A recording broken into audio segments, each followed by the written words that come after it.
Existe uma pergunta que todo ser humano que já apontou os olhos para o céu noturno já fez, mesmo que em silêncio, mesmo que sem palavras, mesmo que apenas como um arrepio atravessando a espinha no momento em que as estrelas parecem olhar de volta. A pergunta não é difícil de formular. Ela é, na verdade, a mais simples que existe. A pergunta é esta: será que um dia chegaremos lá? Será que um dia a humanidade vai cruzar o abismo entre as estrelas, visitar outros mundos, conhecer outras formas de vida, dobrar o espaço e o tempo da mesma maneira que hoje dobramos uma folha de papel? Será que o que foi sonhado vai um dia se tornar real? E o que me fascina profundamente, o que me mantém acordado em certas noites olhando para o teto e pensando, é que essa pergunta não é nova. Essa pergunta tem uma história. Que essa história começou de maneira bastante inesperada, numa sala de televisão nos anos 1960, com um programa que a maioria das emissoras não queria financiar, que os executivos achavam impossível de vender, que foi cancelado mais de uma vez antes de finalmente ir ao ar. Um programa sobre uma nave espacial chamada Enterprise, um programa chamado Star Trek. Você precisa entender o que significava Star Trek num momento histórico específico. Estamos falando dos anos 1960. O mundo estava dividido ao meio pela Guerra Fria. Os Estados Unidos e a União Soviética competiam para ver quem chegaria primeiro ao espaço. A tensão era real. O medo de uma guerra nuclear era real. As cidades americanas faziam simulacros de ataque atômico. As crianças aprendiam nas escolas o que fazer se uma bomba caísse.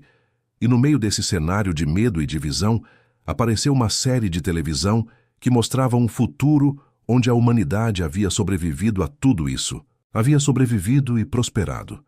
Havia formado uma federação de planetas unidos. Havia construído naves que viajavam entre as estrelas. E o detalhe mais revolucionário de todos, essa tripulação que viajava entre as estrelas era composta por pessoas de todas as origens, de todas as raças, de todos os cantos da Terra, trabalhando juntas lado a lado, na mesma missão.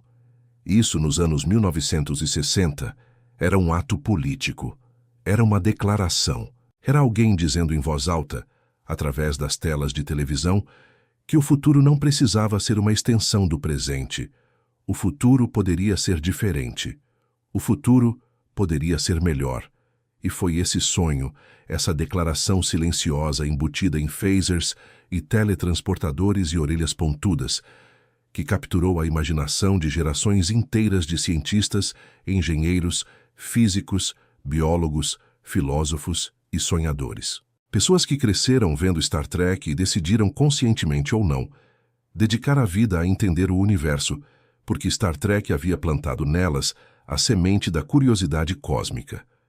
E o que quero explorar aqui, com toda a profundidade que esse tema merece, é a relação entre a ficção científica de Star Trek e a ciência real. Quero examinar o que a série acertou, o que errou, o que inspirou, o que é impossível, o que é improvável, mas não impossível, e o que pode estar mais próximo do que imaginamos. Porque essa conversa, entre o que sonhamos e o que sabemos, entre o que a imaginação projeta e o que a física permite, essa conversa é uma das mais importantes que a humanidade pode ter. Comecemos pelo elemento mais básico e, ao mesmo tempo, mais filosoficamente perturbador de toda a série. Comecemos pelas portas automáticas. Sei que parece um começo estranho, mas há uma razão para isso, e ela vai revelar algo importante sobre como a ficção científica funciona na prática. Quando Star Trek foi ao ar pela primeira vez, as portas automáticas que se abriam quando alguém se aproximava eram consideradas um absurdo. Não os torpedos de fótons, não os phasers, não as viagens mais rápidas que a luz, as portas. Porque os torpedos de fótons pareciam suficientemente distantes no futuro para serem aceitos sem maiores questionamentos. Os phasers estavam numa categoria de fantasia suficientemente exótica que o público simplesmente aceitava. Mas as portas automáticas pertenciam a uma categoria diferente. Elas eram tecnologia próxima o suficiente para que o público soubesse instintivamente que não existiam. Que a tecnologia da época não permitia isso. A melhor versão disponível Era um tapete de pressão na entrada de supermercados. E mesmo assim as portas abriam para os lados, não deslizavam para dentro da parede. Então as portas automáticas deslizantes de Star Trek pareciam impossíveis. Hoje você entra num aeroporto, num shopping, num hospital, numa escola, e as portas se abrem automaticamente, sem tapete de pressão, sem você precisar empurrar nada. Sensores infravermelhos detectam sua presença e a porta desliza. O impossível de ontem é o corriqueiro de hoje. E essa lição aparentemente simples é, na verdade, profunda demais para ser ignorada. A lição é esta: a ficção científica não precisa prever o futuro corretamente nos detalhes. Ela precisa apontar na direção correta. Ela precisa criar um mapa mental de onde a humanidade quer chegar, e então as pessoas que se apaixonam por esse mapa vão trabalhar, ao longo de décadas, para construir as estradas que levem até lá. O aparelho que você carrega no bolso, o telefone celular, surgiu diretamente da imaginação que criou o comunicador de mão de Star Trek. Não é coincidência. Engenheiros que cresceram vendo Kirk abrir o comunicador e falar com Scott decidiram que queriam construir aquilo. E construíram. Os computadores de mão, os tablets, os monitores que exibem informações em tempo real, as videoconferências, a medicina diagnóstica avançada, tudo isso tem raízes visíveis na imaginação coletiva que Star Trek ajudou a moldar. Mas há uma diferença crucial entre o que Star Trek imaginou e o que a ciência permite. E essa diferença começa a aparecer quando chegamos às tecnologias que não dependem apenas de engenharia criativa, mas que confrontam diretamente as leis fundamentais da física. E a primeira e mais dramática dessas tecnologias é o motor de dobra, o Warp Drive. A ideia de viajar mais rápido que a luz. Isso não é uma questão de engenharia, não é uma questão de construir uma bateria mais potente ou um material mais resistente. É uma questão de física fundamental. E a física fundamental tem algo muito específico a dizer sobre viagem mais rápida que a luz, e o que ela diz não é encorajador. Albert Einstein publicou a teoria da relatividade especial em 1905. Era um jovem funcionário do escritório de patentes em Berna, na Suíça. Ele não tinha acesso a laboratórios sofisticados. O que ele tinha era uma mente extraordinária e uma capacidade singular de fazer o que os físicos chamam de experimentos mentais, de imaginar situações físicas e trabalhar suas implicações através da lógica pura. E o que ele imaginou, naquele escritório de patentes, foi algo que transformou para sempre nossa compreensão do universo. Ele imaginou o que aconteceria se um objeto tentasse se mover na velocidade da luz.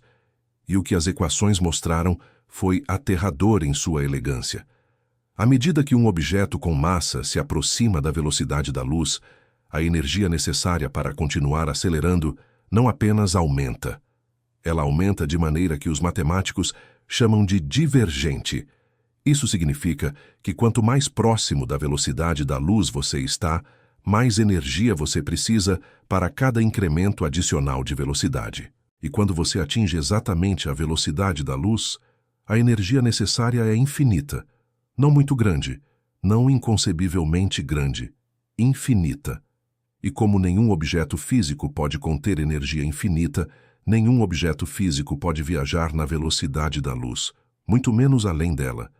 Isso não é uma limitação tecnológica, é uma limitação ontológica. É uma regra do universo. Os criadores de Star Trek sabiam disso, ou pelo menos alguns deles sabiam, e por isso fizeram algo inteligente.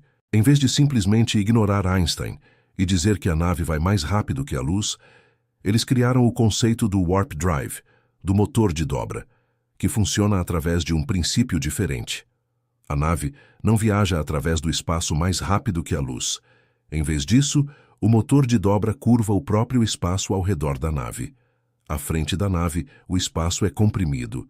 Atrás da nave, o espaço é expandido. A nave fica dentro de uma bolha de espaço-tempo normal, mas essa bolha se move mais rápido que a luz em relação ao espaço externo. Dentro da bolha, a nave não quebra nenhuma lei da física. O espaço ao redor dela é que se move. É uma distinção sutil, mas é uma distinção que faz toda a diferença do ponto de vista físico. E aqui é onde a história fica extraordinariamente interessante.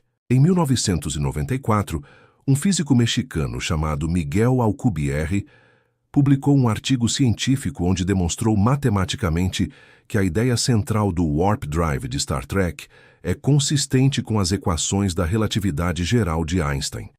Não apenas compatível, matematicamente derivável. As equações de Einstein, que descrevem como a massa e a energia curvam o espaço-tempo, permitem, ao menos em princípio, a existência de uma bolha de espaço-tempo do tipo que Star Trek imaginou. Alcubierre não estava escrevendo ficção científica, estava fazendo física de verdade, derivando de primeiros princípios uma solução para as equações de Einstein que descrevia exatamente o que os roteiristas de Star Trek haviam imaginado 3 décadas antes. A ficção havia precedido a matemática. A imaginação havia aberto um caminho que a ciência depois percorreu. Claro que há um problema. Ou melhor, há vários problemas e eles são suficientemente sérios para manter os engenheiros acordados à noite. O principal problema é energético. Para criar e manter a bolha de Alcubierre, as equações mostram que você precisaria de uma quantidade de energia negativa de magnitude astronômica. Energia negativa não é simplesmente pouca energia. É um tipo específico de energia que existe em quantidades minúsculas em fenômenos quânticos, como o efeito Casimir, mas que nunca foi produzida em escala macroscópica. As estimativas iniciais sugeriam que a energia negativa necessária seria equivalente à massa de Júpiter, convertida completamente em energia negativa. Isso é evidentemente impraticável. Trabalhos posteriores de Harold White e outros físicos refinaram os cálculos e conseguiram reduzir consideravelmente os requisitos energéticos através de modificações na geometria da bolha. Mas ainda estamos falando de quantidades de energia que ultrapassam tudo que a civilização humana atual poderia produzir por muitas ordens de magnitude. Mas note o que isso significa. Não significa que é impossível. Significa que não sabemos como fazer. Há uma diferença enorme entre impossível e ainda não sabemos como. A história da ciência é preenchida por exemplos de coisas que foram declaradas impossíveis por físicos respeitados e depois demonstradas não apenas possíveis como rotineiras: voo humano, fissão nuclear, transistores do tamanho de um átomo, sequenciamento do genoma humano. A lista é longa, e em cada caso, o que mudou não foi a física. A física sempre esteve lá, esperando. O que mudou foi nossa compreensão da física, nossa capacidade de manipulá-la, nossa habilidade de descobrir os caminhos que ela permite. Então, quando digo que o Warp Drive de Star Trek é consistente com a física conhecida, mas exige tecnologia que não temos, o que estou realmente dizendo é que o futuro da humanidade pode incluir isso. Simplesmente não sei quando. Agora quero falar sobre algo que Star Trek imaginou, de uma maneira que revela uma compreensão surpreendentemente sofisticada da física, mesmo que essa compreensão nem sempre fosse explícita nos roteiros. Quero falar sobre matéria e antimatéria. Na série original, o motor de dobra da Enterprise funcionava através da reação entre matéria e antimatéria, mediada pelos cristais de dilítio. E embora os cristais de dilítio sejam pura ficção, a base da ideia, a reação matéria-antimatéria como fonte de energia, é física absolutamente real. A antimatéria existe. Não é ficção, não é especulação. É um fato estabelecido da física de partículas, confirmado experimentalmente desde os anos 1930. Cada partícula de matéria tem uma partícula de antimatéria correspondente, com a mesma massa, mas carga elétrica oposta. O elétron tem o positron, o próton tem o antipróton. E quando matéria e antimatéria se encontram, elas se aniquilam mutuamente em uma liberação de energia que segue a equação mais famosa da física, aquela que Einstein também derivou. E igual a mc². E o que essa equação diz é que a conversão de massa em energia, através da aniquilação matéria-antimatéria, é a fonte de energia mais eficiente que a física permite. 100% da massa é convertida em energia. Compare isso com a fissão nuclear, usada em nossas usinas atômicas, onde apenas cerca de 0,1% da massa é convertida em energia. Compare com a fusão nuclear, que promete algo em torno de 0,7%.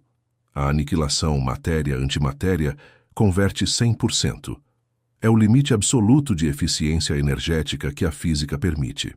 Star Trek, ao imaginar um motor movido à antimatéria, estava apontando na direção da fonte de energia mais densa que o universo permite. Não por acidente. Os escritores de Star Trek tinham consultores científicos, tinham acesso à física contemporânea e incorporaram esses conceitos nos roteiros de maneiras que criaram uma base científica para a ficção que a tornava mais convincente, mais inspiradora e mais útil como mapa para o futuro. O problema prático com a antimatéria como combustível não é conceitual, é de produção e armazenamento. Para produzir antimatéria, você precisa de aceleradores de partículas, como o Large Hadron Collider no CERN, na Suíça, que é capaz de produzir pósitrons e antiprótons em quantidades infinitesimais. E o custo energético para produzir 1 grama de antimatéria seria absolutamente proibitivo com a tecnologia atual.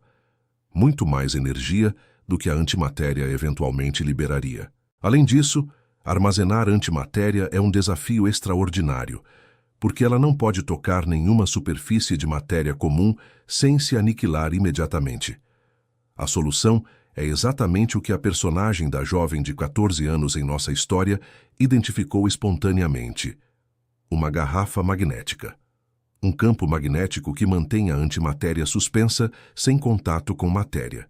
E isso, de novo, não é ficção. É uma tecnologia real que existe hoje, usada nos laboratórios para conter pequenas quantidades de antipartículas por frações de segundo. A diferença entre o que existe hoje e o que a Enterprise usaria é de escala, não de princípio. Mas quero ir além das tecnologias de propulsão e falar sobre algo que toca numa das questões mais profundas da física do século XXI. Quero falar sobre o teletransportador. Porque o teletransportador de Star Trek é a tecnologia que, a meu ver, levanta as questões filosóficas mais perturbadoras de toda a série. É mais perturbador que o Warp Drive, mais perturbador que os phasers, mais perturbador que qualquer outra coisa. E o motivo é simples. O teletransportador não move um objeto de um lugar para outro. O teletransportador desmonta um objeto em suas partículas constituintes, transmite essa informação e reconstrói uma cópia perfeita no destino. É teleportação através de desmontagem e reconstrução. E a pergunta filosófica que isso levanta é: a pessoa que chega no destino é a mesma pessoa que partiu? Ou é uma cópia, uma réplica idêntica em todos os aspectos físicos e mentais, enquanto a pessoa original foi destruída no processo? Esse não é apenas um exercício de ficção científica. É uma questão real de filosofia da mente e de física quântica. E tem uma resposta parcial que a física já fornece, embora a resposta seja, ela mesma, profundamente estranha. No mundo quântico, as partículas idênticas são literalmente indistinguíveis. 2 elétrons com os mesmos números quânticos são, no sentido mais profundo da física, o mesmo elétron. Não 2 elétrons parecidos, o mesmo. A identidade de uma partícula fundamental não está na partícula em si, mas em seu estado quântico. Então, se você pudesse copiar o estado quântico completo de um objeto e reconstrói-lo em outro lugar, com partículas diferentes, o objeto resultante seria, no sentido físico mais fundamental, o mesmo objeto. Não uma cópia. O mesmo. E existe um fenômeno quântico real chamado teletransporte quântico que já foi demonstrado experimentalmente, onde o estado quântico de uma partícula é transferido para outra partícula em outro lugar, sem que a partícula em si se mova. Não é ficção. É física experimental real, demonstrada em laboratórios em todo o mundo. Ainda está muito longe de funcionar com objetos macroscópicos, muito menos com seres humanos. Mas o princípio existe. A física permite. Agora, voltando à questão filosófica, mesmo que o estado quântico seja preservado perfeitamente, a consciência, a experiência subjetiva, o senso de continuidade de existência, tudo isso é transferido junto. A pessoa que chega é genuinamente a mesma pessoa, com as mesmas memórias, os mesmos sentimentos, a mesma sensação de ser ela mesma? Ou há uma descontinuidade na experiência subjetiva que nenhuma quantidade de fidelidade física pode capturar? Esse é um dos problemas mais difíceis da filosofia, chamado de problema difícil da consciência, e não temos uma resposta. E o fato de que Star Trek colocou esse problema implicitamente em todos os episódios onde o teletransportador era usado, mesmo que nunca o tivesse articulado dessa maneira, é uma das razões pelas quais a série continua sendo filosoficamente rica décadas depois de ter sido criada. Quero agora mudar de direção e falar sobre algo que raramente é mencionado nas discussões sobre a ciência de Star Trek, mas que é, para mim, um dos aspectos mais intelectualmente estimulantes de toda a série. Quero falar sobre comunicação, sobre o problema de conversar com alguém que está a anos-luz de distância, porque enquanto os phasers e os motores de dobra recebem toda a atenção, o problema da comunicação instantânea em escala galáctica é tão desafiador quanto qualquer um deles. E sua solução proposta em Star Trek toca em física, que é genuinamente estranha e maravilhosa. A velocidade da luz é 300 mil quilômetros por segundo. É uma velocidade que nos parece absurdamente rápida no cotidiano. Um feixe de luz circunda a Terra mais de 7 vezes por segundo. Vai da Terra à Lua em pouco mais de um segundo. Vai da Terra ao Sol em 8 minutos. Mas em escala cósmica, a velocidade da luz é uma tartaruga glacial. A estrela mais próxima, Próxima Centauri, está a 4 anos-luz de distância. Isso significa que se você tentasse ter uma conversa com alguém em Próxima Centauri, usando rádio convencional, cada mensagem levaria 4 anos para chegar e outros 4 para a resposta voltar. 8 anos para uma troca simples de perguntas e respostas. Na série original de Star Trek, esse problema era simplesmente ignorado. As comunicações eram instantâneas porque qualquer outra coisa tornaria o storytelling impossível. Mas na série seguinte, Star Trek, a nova geração, os escritores introduziram o conceito de comunicações de subespaço, transmissões que se propagavam através de uma dimensão alternativa onde as limitações da velocidade da luz não se aplicavam. Uma solução de ficção científica para um problema de física real. O interessante é que a física real tem algo a dizer sobre isso, e o que ela diz é surpreendente. O entrelaçamento quântico, a correlação misteriosa entre partículas que Einstein chamou de ação fantasma à distância, cria uma conexão entre partículas separadas que parece, à primeira vista, permitir comunicação instantânea. Duas partículas entrelaçadas, não importa quão separadas estejam no espaço, sempre mostram correlações instantâneas em suas medições. Se você mede uma partícula e encontra um spin para cima, a outra, independentemente da distância, instantaneamente mostrará spin para baixo. Essa correlação é real. É medida experimentalmente, existe de verdade. E ela ocorre sem qualquer atraso detectável, sugerindo que a informação, de alguma forma, viaja instantaneamente entre as partículas. Então Star Trek tinha razão. Comunicação instantânea é possível. Aqui a física entra com uma twist que é ao mesmo tempo frustrante e filosoficamente profunda. Embora as correlações entre partículas entrelaçadas sejam instantâneas, você não pode usar esse entrelaçamento para transmitir informação mais rápida que a luz. A razão é sutil, mas rigorosa. Quando você mede uma partícula entrelaçada, o resultado que você obtém é aleatório. Você não controla se vai obter spin para cima ou spin para baixo. Então o receptor da outra partícula vê sua medição como igualmente aleatória. Só quando os dois lados comparam suas medições, através de um canal de comunicação convencional limitado pela velocidade da luz, é que a correlação se revela. A informação não viaja mais rápida que a luz. A correlação existe, mas não pode ser explorada para comunicação causal. O universo, de maneira que parece quase deliberada, costurou o tecido da realidade de tal forma que o entrelaçamento quântico existe, mas não viola a relatividade. É como se o universo tivesse um senso de humor muito específico. Mas deixe eu falar sobre algo que vai além das tecnologias específicas de Star Trek e chega ao coração de por que a série importa cientificamente.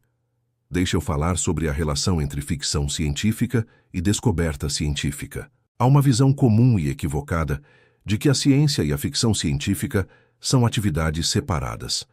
A ciência descobre o que é real. A ficção científica imagina o que poderia ser. Essa visão sugere uma separação clara, uma fronteira bem definida entre os dois mundos.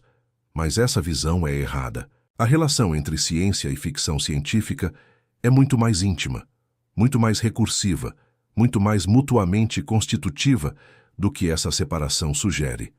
Einstein disse que a imaginação é mais importante que o conhecimento. E não disse isso como uma banalidade motivacional. Disse isso como uma declaração epistemológica sobre como o progresso científico realmente acontece. Antes que qualquer experimento possa ser feito, antes que qualquer dado possa ser coletado, antes que qualquer teoria possa ser testada, alguém precisa imaginar que o experimento é possível, que os dados podem existir, que a teoria pode ser verdadeira. A imaginação precede o conhecimento. A ficção científica é, em um sentido muito real, o exercício coletivo da imaginação científica de uma civilização. É onde a humanidade pratica imaginar futuros possíveis. E as melhores ficções científicas não são apenas entretenimento. São mapas conceituais. São explorações de território que a ciência ainda não alcançou, mas para onde a ciência precisa ir. Pense nos exemplos concretos. O conceito de rede neural artificial foi influenciado por ficções científicas sobre inteligência artificial, muito antes de existirem computadores capazes de implementar essas redes. O conceito de engenharia genética, de manipular o código da vida, foi explorado em ficção científica décadas antes que a tecnologia existisse.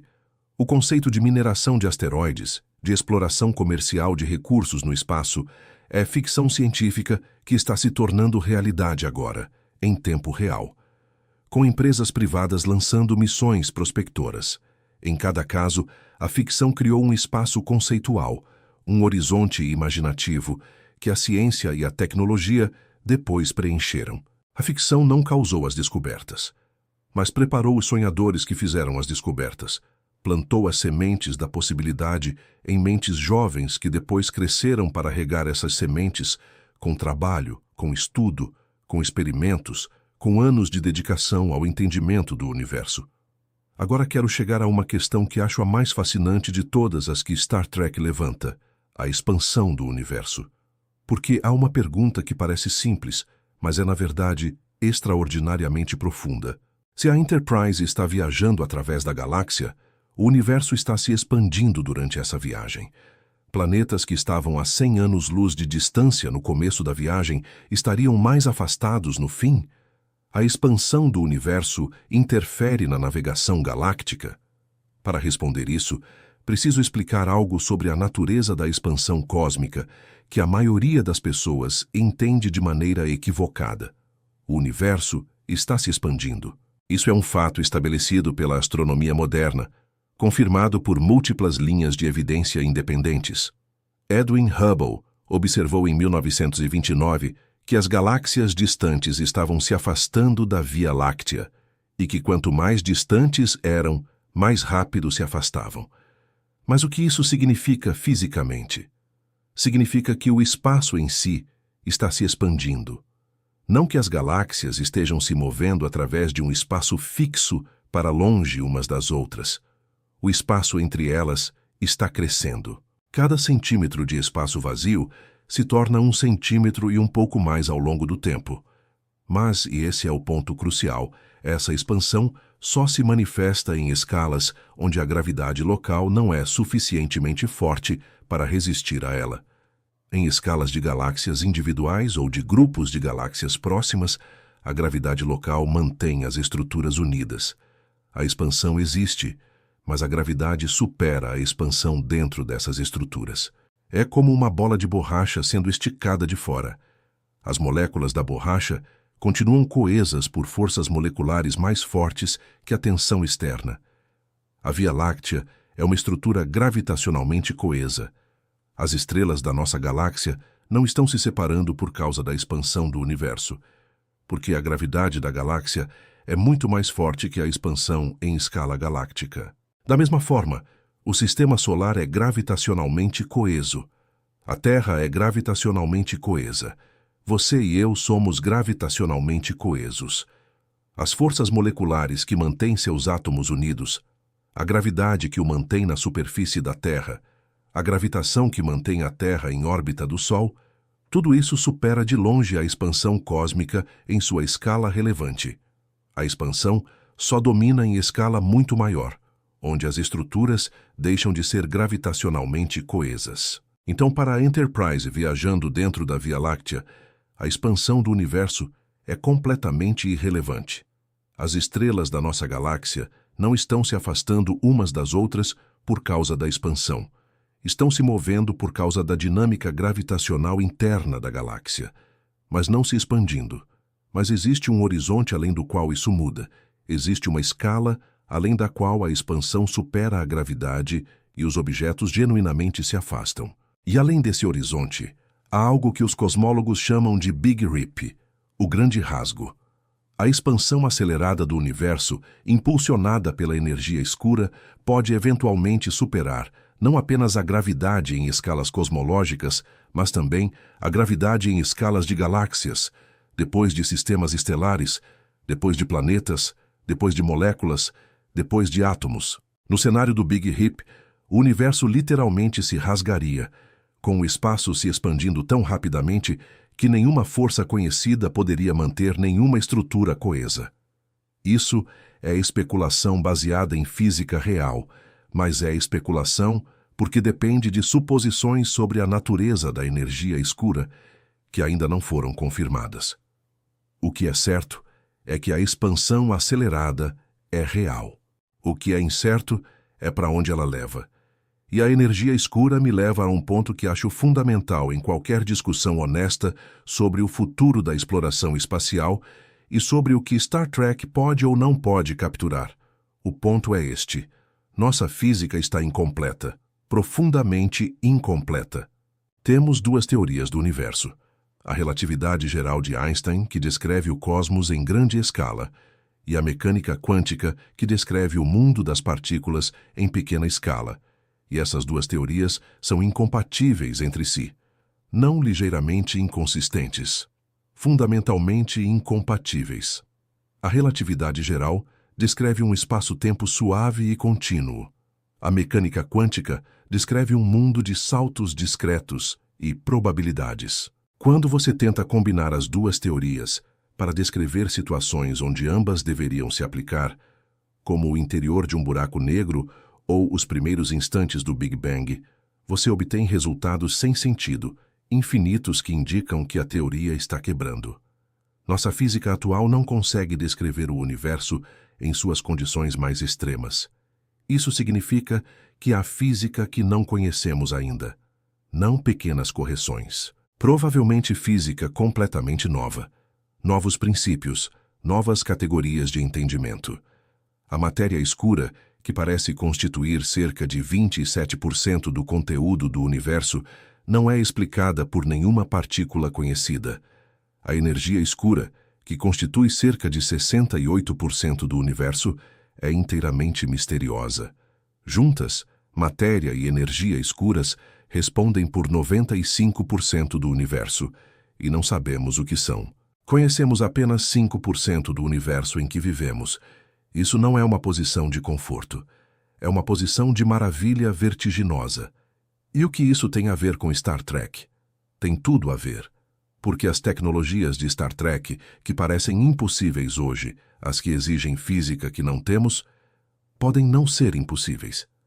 Podem estar esperando pela nova física que ainda não descobrimos. Se a energia escura puder ser compreendida e manipulada, ela representa uma forma de gravidade reversa, uma força que empurra em vez de puxar, e manipular isso poderia abrir possibilidades tecnológicas que mal podemos imaginar.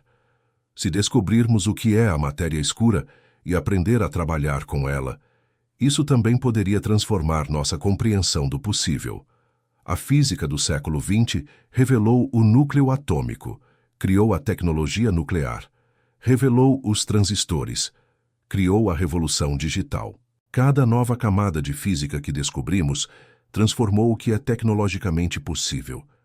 Há razão para crer que descobertas de física fundamental no século XXI e nos séculos seguintes vão transformar o possível de maneiras que hoje não podemos prever com mais clareza do que um humano do século XVIII poderia prever a era digital.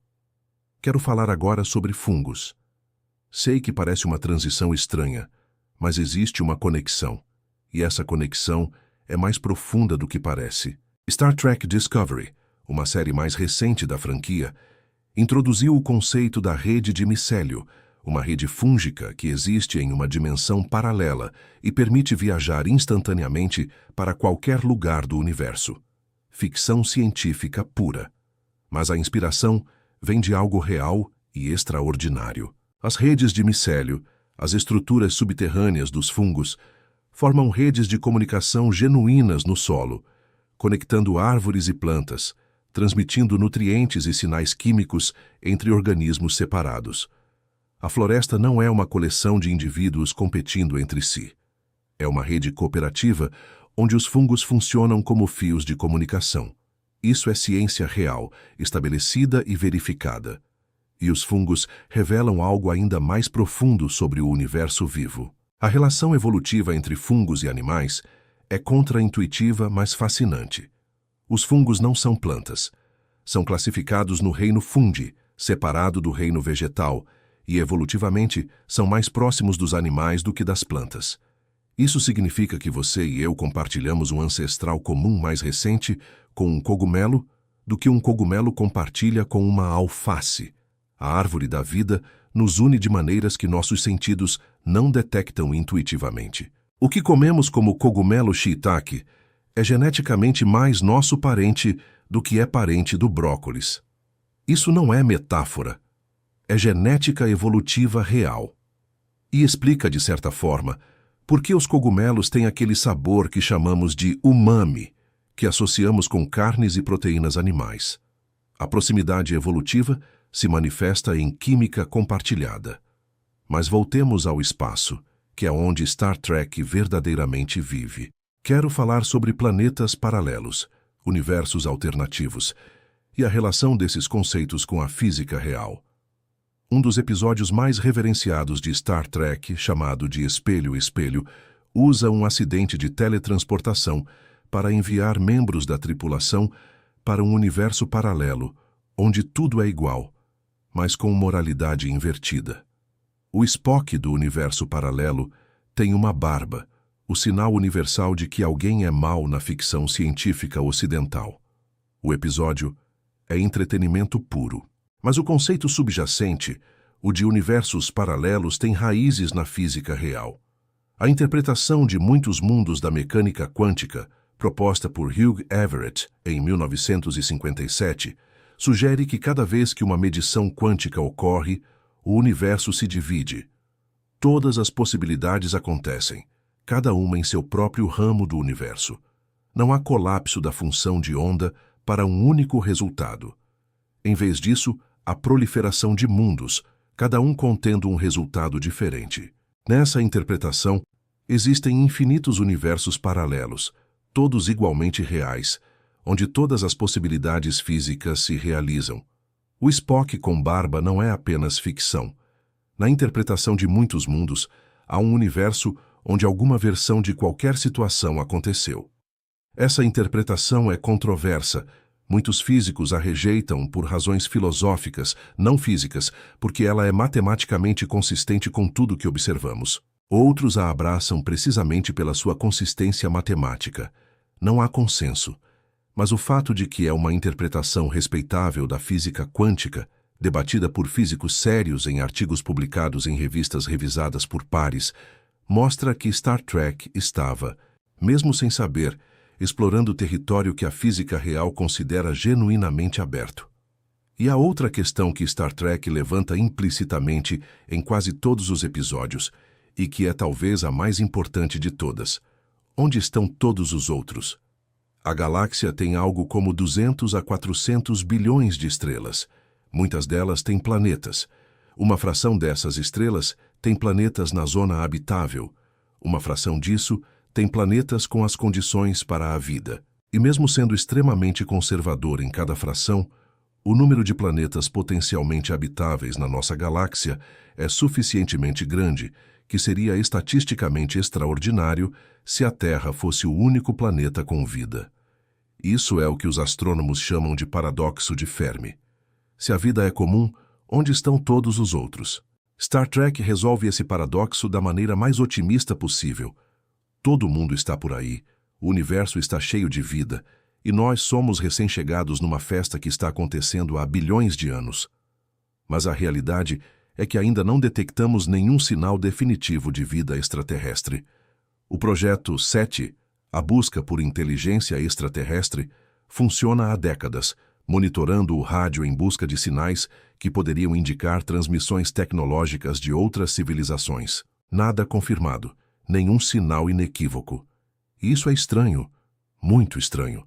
Se o universo está cheio de vida como Star Trek imagina, o silêncio do cosmos é inexplicável. As explicações possíveis para esse silêncio são múltiplas e algumas delas são profundamente perturbadoras. Talvez a vida seja extraordinariamente rara. Talvez civilizações tecnológicas sempre se destruam antes de alcançar o estágio de comunicação interestelar. Talvez civilizações avançadas não usem rádio e estejamos procurando no espectro errado. Talvez estejam nos observando, mas optando por não interferir. Talvez o universo seja suficientemente grande que, mesmo sendo cheio de vida, a distância entre civilizações garante um silêncio estatístico. Não sabemos. O silêncio do cosmos continua sendo um dos mistérios mais profundos da ciência, mas a busca continua. Star Trek, ao imaginar galáxia cheia de vida, ao imaginar humanoides de diferentes planetas que podem se comunicar, reproduzir e ocasionalmente se apaixonar uns pelos outros, criou um horizonte imaginativo que guia essa busca. As missões astrobiológicas da NASA, a busca por biomarcadores em exoplanetas, os projetos de detecção de sinais tecnológicos, todos são motivados em parte pela mesma pergunta que Star Trek faz toda semana em cada episódio. O que encontraremos quando chegarmos lá? E essa motivação, essa curiosidade, essa esperança de encontrar outros no cosmos é talvez a contribuição mais valiosa que Star Trek fez para a civilização humana. Não a tecnologia que inspirou, não os cientistas que influenciou, mas a ideia fundamental de que o universo é rico, complexo, habitado e que nossa jornada de exploração não tem fim. Quero falar sobre algo que raramente é discutido quando se fala da ciência de Star Trek, mas que é crucial para qualquer avaliação honesta do que a série fez pela cultura científica. Quero falar sobre a fisicalidade do universo de Star Trek, sobre como as batalhas espaciais são mostradas, sobre como as explosões são mostradas, sobre o que isso ensina e o que distorce. Quando dois navios combatem no espaço em Star Trek, os feixes de energia que disparam uns contra os outros são visíveis do lado de fora. Você vê o feixe saindo de uma nave e atingindo a outra. E o problema é que no vácuo do espaço, isso não deveria ser possível.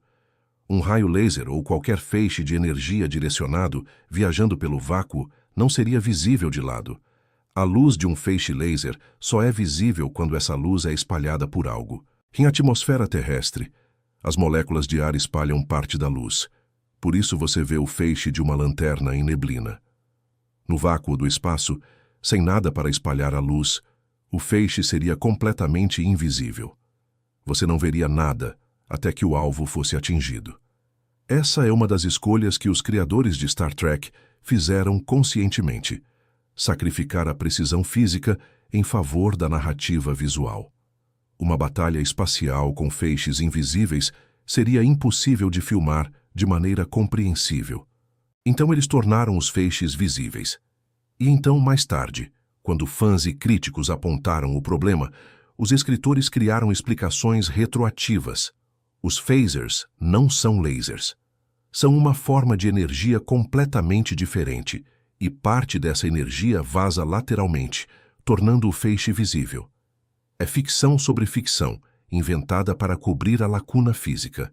Mas o interessante é que essa prática de criar explanações físicas post-hoc para escolhas que foram originalmente feitas por razões narrativas, essa prática de retcon científico, na verdade, engajou gerações de fãs em pensamento científico real. Porque a pergunta que leva ao retcon por que o feixe deveria ou não ser visível é uma pergunta de física genuína.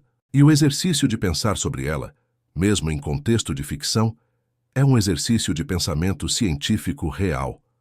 Os torpedos de fótons de Star Trek têm uma base física mais sólida.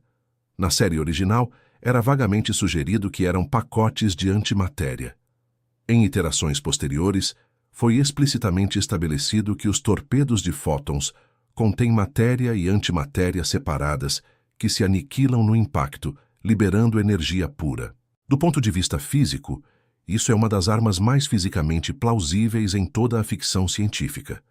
Não há nada na física fundamental que proíba construir uma bomba de aniquilação matéria-antimatéria. O problema, novamente, é de produção. Criar antimatéria em quantidades militarmente relevantes com a tecnologia atual seria impossível, mas o princípio físico é sólido.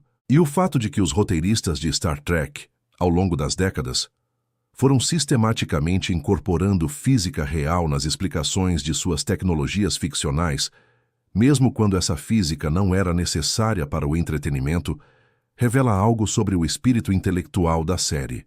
Havia um comprometimento genuíno com a coerência científica, mesmo dentro dos limites do que a ficção científica permite. Agora, deixe eu tratar de uma questão que acho filosoficamente mais rica do que qualquer tecnologia específica. A questão da identidade dos personagens de Star Trek e o que eles revelam sobre a condição humana. Kirk, Spock e McCoy formam uma tríade que, quando você analisa cuidadosamente, corresponde a 3 aspectos fundamentais da personalidade humana. McCoy é a emoção pura. Vive pelos sentimentos, pela compaixão, pelo instinto. Spock é a razão pura. Vive pela lógica, pela análise, pela supressão das emoções. Kirk é a síntese. Ele tem a razão de Spock e a emoção de McCoy, e a sua sabedoria está em saber quando usar cada uma. Mas o que é mais interessante é que Kirk frequentemente vence quando outros falham por ser menos previsível. A sua humanidade, sua irracionalidade ocasional, sua disposição de tomar decisões emocionais quando a lógica pura falha, é o que lhe permite superar adversários mais poderosos. E isso sugere algo sobre a natureza da inteligência humana que a ciência cognitiva atual confirma. A tomada de decisão humana não é, e provavelmente não deveria ser, puramente racional. O neurociologista Antônio Damasio demonstrou através de estudos de pacientes com danos em regiões do cérebro associadas à emoção que pessoas que perdem a capacidade de sentir emoções também perdem a capacidade de tomar boas decisões. A emoção não é o oposto da razão. É uma parte constitutiva dela. As emoções codificam avaliações de relevância, de risco, de valor, de urgência, que a razão pura não consegue calcular eficientemente. O Spock que suprime suas emoções não é mais racional do que Kirk. É menos. É um ser com capacidade computacional extraordinária, mas com um sistema de valores empobrecido. E Kirk, ao tomar decisões que a lógica pura de Spock não consegue tomar, está exercendo uma forma de inteligência que a neurociência moderna reconhece como superior em muitos contextos, não inferior. E o Capitão Picard de Star Trek, a nova geração, acrescenta outra camada a essa conversa. Picard é Kirk com mais refinamento, mais filosofia, mais humanismo. É uma figura que governa não pela força ou pelo charme, mas pela sabedoria, pela compreensão, pela capacidade de ver múltiplas perspectivas. Picard é o líder como figura trágica, alguém que carrega o peso de suas decisões, que sabe que sua autoridade é sempre imperfeita, que busca a justiça sabendo que ela nunca é perfeita. E o episódio Tapeçaria, onde queda a Picard a oportunidade de voltar no tempo e evitar a briga que resultou em seu coração artificial, mostra que o Picard que evita a briga, que toma a decisão sensata e segura, se torna um homem medíocre. A luta que quase o matou, a cicatriz que carrega, é o que o fez quem ele é. Suas falhas, seus erros, seus momentos de impulsividade juvenil são constitutivos de sua grandeza. O que a filosofia chama de formação do caráter, através da adversidade, Star Trek dramatizou com precisão emocional rara. Deixe eu agora abordar algo que considero fundamental para qualquer análise completa de Star Trek e sua relação com a ciência real: a questão da energia. Star Trek opera em um universo onde a energia é, na prática, ilimitada. A Enterprise tem acesso a quantidades de energia que tornam possíveis tecnologias impossíveis, não apenas pela física, mas pela termodinâmica. Criar um teletransportador que desmonta e reconstrói um ser humano inteiro exige não apenas manipular a informação de trilhões de átomos, mas fornecer a energia necessária para essa manipulação. Viajar mais rápido que a luz, mesmo usando dobra de espaço, exige quantidades astronômicas de energia. E os phasers, que podem desintegrar objetos sólidos ou vaporizá-los completamente, liberam energias que rivalizam com armas nucleares em espaços compactos minúsculos. A questão energética é a que mais regularmente se recusa a desaparecer quando se examina a plausibilidade das tecnologias de Star Trek. E é a questão que talvez seja mais instrucional para pensar sobre o futuro real da humanidade. Nossa civilização atual é energeticamente pobre em escala cósmica. O total de energia que a humanidade consome em um ano é uma fração infinitesimal da energia que o Sol libera em um segundo. A escala de energia de Star Trek implica uma civilização que aprendeu a aproveitar não apenas recursos planetários ou estelares, mas recursos em escala galáctica. O físico Freeman Dyson imaginou estruturas, chamadas de esferas de Dyson, que envolveriam completamente uma estrela para capturar toda a sua energia. Isso não viola nenhuma lei da física. É engenharia em escala extraordinária, mas é engenharia não física impossível. Uma civilização com energia equivalente à produção total de uma estrela poderia, em princípio, fazer coisas que parecem mágicas de nossa perspectiva atual. O físico russo Nikolai Kardashev propôs uma escala para classificar civilizações pelo seu consumo energético. Civilização tipo 1 usa a energia total disponível em seu planeta de origem. Estamos atualmente em torno de 0,7 do tipo 1. Civilização tipo 2 usa a energia total de sua estrela. Civilização tipo 3 usa a energia de toda a sua galáxia. Star Trek mostra uma civilização que está provavelmente na transição entre tipo 1 e tipo 2. Uma civilização genuinamente tipo 2 poderia fazer coisas que fariam as tecnologias de Star Trek parecer primitivas. E uma civilização tipo 3? As possibilidades de uma civilização tipo 3 são tão além de nossa imaginação atual que qualquer tentativa de especulá-las seria mais mitologia do que ciência. Mas o ponto é que a escala de energia é real. A progressão de Kardashev é física real. E as tecnologias que parecem impossíveis hoje podem ser triviais para uma civilização suficientemente avançada em sua escala energética. Mas há um problema com esse raciocínio otimista que precisa ser confrontado honestamente. O problema do tempo. A Terra tem aproximadamente 4,5 bilhões de anos. A vida complexa existe há talvez 600 milhões de anos. A civilização humana existe há alguns milhares de anos. A ciência moderna existe há alguns séculos. A tecnologia espacial existe há algumas décadas. Em termos geológicos, somos recém-chegados. Em termos cósmicos, somos praticamente instantâneos. E a questão é, quanto tempo temos?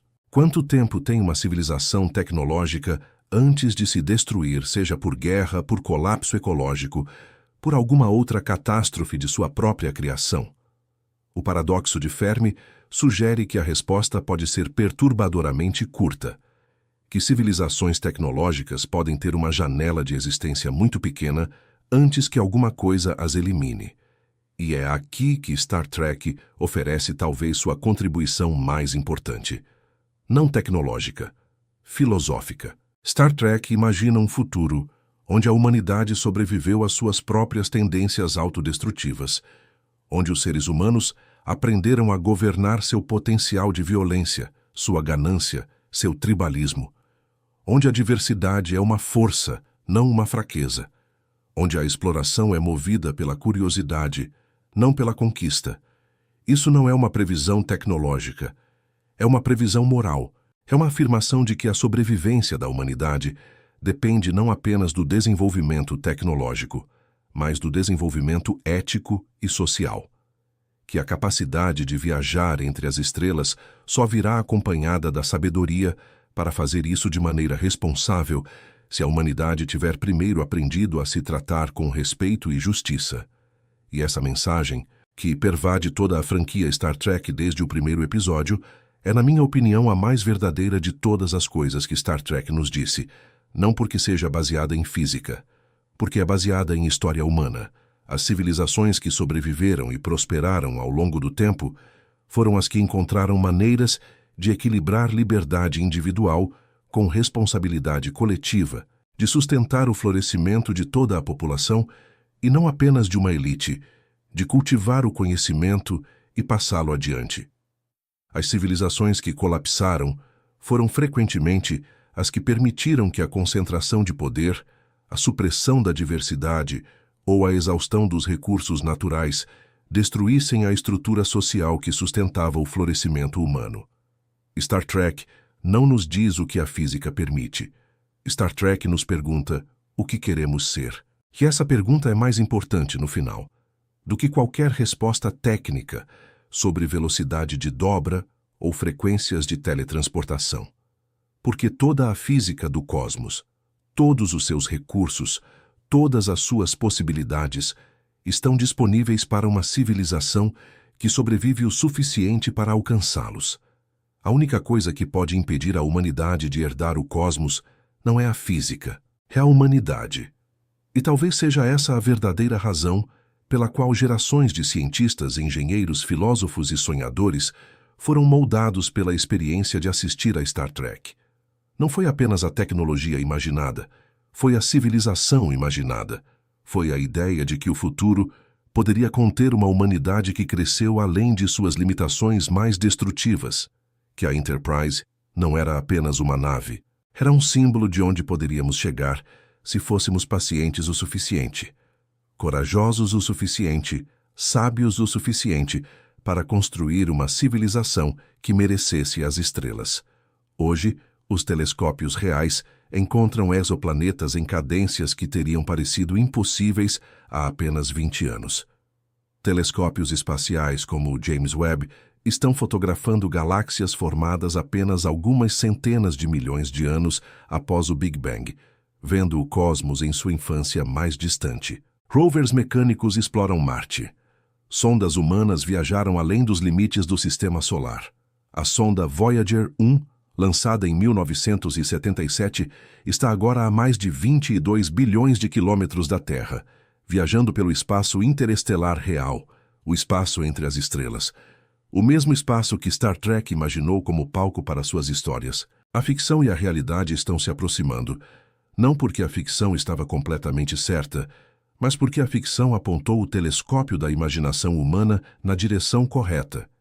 E num laboratório em algum lugar do planeta, agora mesmo, enquanto você ouve estas palavras, há alguém olhando para dados de uma medição quântica, ou calculando a dinâmica de uma bolha de Alcubierre, ou analisando o espectro de luz de um exoplaneta em busca de moléculas que poderiam indicar vida, ou projetando um sistema de contenção magnética mais eficiente para a antimatéria. Talvez essa pessoa nem saiba que foi influenciada por Star Trek. Talvez não assista a nenhuma ficção científica.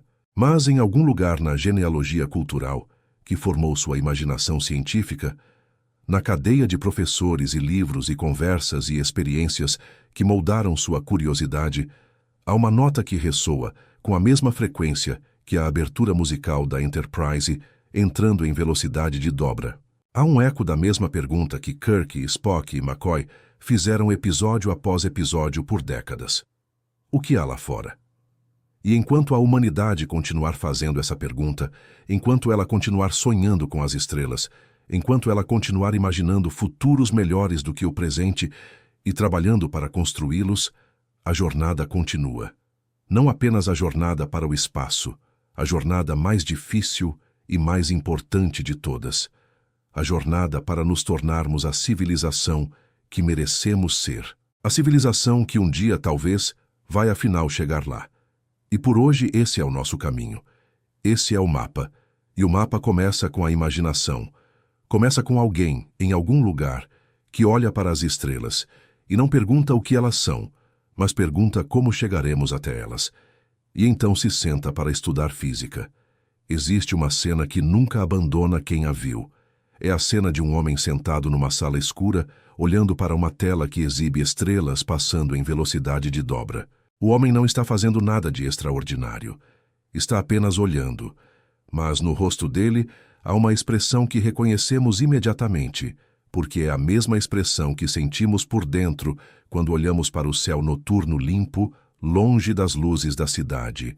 Quando os olhos se adaptam ao escuro e começamos a ver a Via Láctea como uma faixa de luz difusa que atravessa o céu, quando de repente nos damos conta de que estamos dentro daquilo, que somos parte daquilo, que cada ponto de luz é um sol, e muitos desses sóis têm planetas, e alguns desses planetas podem ter vida, e que a distância entre nós e eles é ao mesmo tempo imensurável e, em escala cósmica, pequena.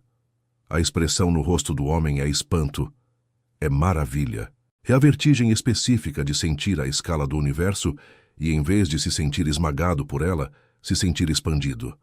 Essa é a experiência que Star Trek criou em milhões de pessoas ao longo de décadas. E essa experiência, esse espanto sistemático, é, na minha avaliação, mais valiosa para a humanidade do que qualquer tecnologia específica que a série inspirou. Porque o espanto é o motor da ciência. É a força que faz um ser humano abandonar o conforto do conhecido e se aventurar no desconhecido. É a energia que sustenta décadas de trabalho difícil e muitas vezes frustrante, em direção a um entendimento que pode levar uma vida inteira para alcançar. Sem espanto, não há ciência. A técnica, a engenharia, a aplicação. Mas não há ciência no sentido mais profundo da palavra, no sentido de uma busca genuína pelo entendimento do cosmos por si mesmo, independente de qualquer utilidade imediata. E o espanto precisa ser cultivado. Não é automático. Uma criança nasce com curiosidade natural, com aquela disposição para questionar tudo, para perguntar por quê com uma frequência que exaure os adultos ao redor. Mas essa curiosidade pode ser sufocada. Pode ser sistematicamente destruída por sistemas educacionais que ensinam respostas em vez de perguntas, que avaliam a capacidade de reproduzir fatos em vez de questionar pressupostos, que tratam o conhecimento como algo que se transfere de um professor para um aluno em vez de algo que se constrói através do engajamento ativo com o mundo. E uma das funções mais importantes da ficção científica bem feita é manter o espanto vivo nas pessoas que passaram por esse processo de dessensibilização. É lembrar ao adulto que perdeu a curiosidade da infância que o universo ainda é absolutamente espantoso, que as perguntas ainda estão abertas, que o projeto de entender onde vivemos não terminou, que há infinitamente mais a descobrir do que já foi descoberto. Quando Neil Armstrong pisou na Lua em 1969, 2 anos após o início da transmissão de Star Trek, ele carregava consigo não apenas a tecnologia de uma nação, mas o peso imaginativo de toda uma geração que havia aprendido a sonhar com o espaço através da ficção científica. Os engenheiros que construíram o Saturn V, o foguete que levou a missão Apollo à Lua, cresceram lendo ficção científica. Os matemáticos que calcularam as trajetórias orbitais ouviram histórias de viagens espaciais quando eram crianças. A Lua não foi conquistada apenas por tecnologia. Foi conquistada por imaginação primeiro, tecnologia depois. E é assim que o progresso sempre funciona. Mas quero ser honesto sobre os limites do que a imaginação pode fazer. A imaginação, por si só, não resolve problemas físicos. Imaginar warp drive não torna warp drive possível. Imaginar teletransportadores não resolve o problema do mapeamento quântico de um ser humano completo. Imaginar civilizações extraterrestres amigáveis não garante que, se elas existem, seriam de fato amigáveis. A imaginação cria o horizonte, mas percorrer o caminho até o horizonte exige trabalho real, ciência real, matemática real, experimentos reais, falhas reais, iterações reais ao longo de gerações reais de esforço humano acumulado. A ficção científica não substitui a ciência. Ela a inspira, ela a orienta, ela a humaniza. Mas a ciência precisa fazer seu próprio trabalho, e o trabalho está sendo feito. Neste exato momento histórico em que vivemos, a ciência está avançando em direções que teriam parecido ficção científica há apenas algumas décadas. A computação quântica está deixando de ser teoria e se tornando engenharia prática. Processadores quânticos com dezenas, centenas de qubits estão funcionando em laboratórios ao redor do mundo, explorando capacidades computacionais que seriam impossíveis com qualquer computador clássico. A fusão nuclear controlada, que promete energia quase ilimitada e limpa por décadas, está chegando cada vez mais perto da viabilidade comercial com reatores de fusão que, pela primeira vez na história, geraram mais energia do que consumiram. A edição genética com tecnologia CRISPR está permitindo modificações no código da vida com precisão e facilidade sem precedentes, abrindo possibilidades médicas que a geração anterior classificaria como milagrosas. Tecidos cultivados em laboratório, órgãos bioimpressos, terapias gênicas para doenças que antes eram inevitavelmente fatais, esses são desenvolvimentos que estão acontecendo agora. E no espaço, a revolução está em curso. A era dos foguetes reutilizáveis está tornando o acesso ao espaço mais barato, por ordens de magnitude. Constelações de satélites estão conectando ao mundo pessoas que nunca tiveram acesso à internet. Missões robóticas exploram Marte, o cinturão de asteroides, as luas de Júpiter e Saturno. Telescópios espaciais de nova geração estão observando o universo com clareza sem precedentes, encontrando exoplanetas em abundância, analisando suas atmosferas em busca de moléculas que poderiam ser biosinais. Os primeiros seres humanos que viajarão para Marte já provavelmente nasceram. A humanidade está se tornando multiplanetária, não como ficção científica, mas como realidade em desenvolvimento. Tudo isso me leva de volta a Star Trek e à pergunta que começou este percurso. Será que um dia chegaremos lá? A resposta honesta é: não sei quando. A resposta ainda mais honesta é: depende de quem somos quando chegarmos, porque Star Trek foi sempre, no fundo, menos sobre as estrelas e mais sobre nós. Menos sobre a tecnologia do futuro e mais sobre que tipo de seres humanos decidimos ser agora. A Enterprise foi uma metáfora desde o primeiro episódio. Uma comunidade diversa, funcionando como uma unidade coesa, comprometida com a exploração em vez da exploração, movida pela curiosidade em vez da conquista, guiada por princípios éticos explícitos em vez de puros interesses estratégicos. Isso não era só ficção científica, era filosofia política. Era uma visão de como a civilização humana poderia se organizar para sobreviver e prosperar em escala cósmica. E a pergunta que essa filosofia política coloca para cada geração que assiste Star Trek e que coloca especialmente para esta geração que está vivendo o limiar da era espacial real é uma pergunta simples e devastadoramente difícil. Você vai ser parte da solução ou parte do problema? Você vai contribuir para construir a civilização que merece as estrelas ou vai contribuir para os sistemas que impedem essa construção? Você vai cultivar o espanto, a curiosidade, a generosidade intelectual e moral que tornam possível o projeto coletivo de entender o universo, ou vai se fechar no tribalismo, na ignorância deliberada, na destruição do que não entende? Essas perguntas não têm respostas fáceis, não têm respostas que se enquadram em episódios de 50 minutos. Mas Star Trek teve a audácia de perguntar essas questões, semana após semana, embutidas em histórias sobre alienígenas e tecnologia futurística. e uma geração inteira ouviu essas perguntas e foi formada por elas. E agora, essa geração está no mundo, fazendo seu trabalho, construindo sua ciência, criando sua arte, tomando suas decisões políticas e, em cada um desses atos, respondendo de maneira mais ou menos consciente a pergunta que Gene Roddenberry colocou na televisão americana em 1966. O universo tem aproximadamente 13,8 bilhões de anos. A Terra tem 4,5 bilhões de anos. A vida existe há pelo menos 3,8 bilhões de anos. Os seres humanos anatomicamente modernos existem há cerca de 300 mil anos. A civilização existe há alguns milhares de anos. A ciência moderna existe há cerca de 400 anos. O espaço foi atingido pela primeira vez por humanos há menos de 70 anos.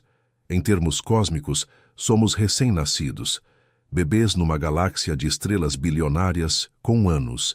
E como qualquer bebê, o que nos espera está além de nossa capacidade atual de imaginar completamente.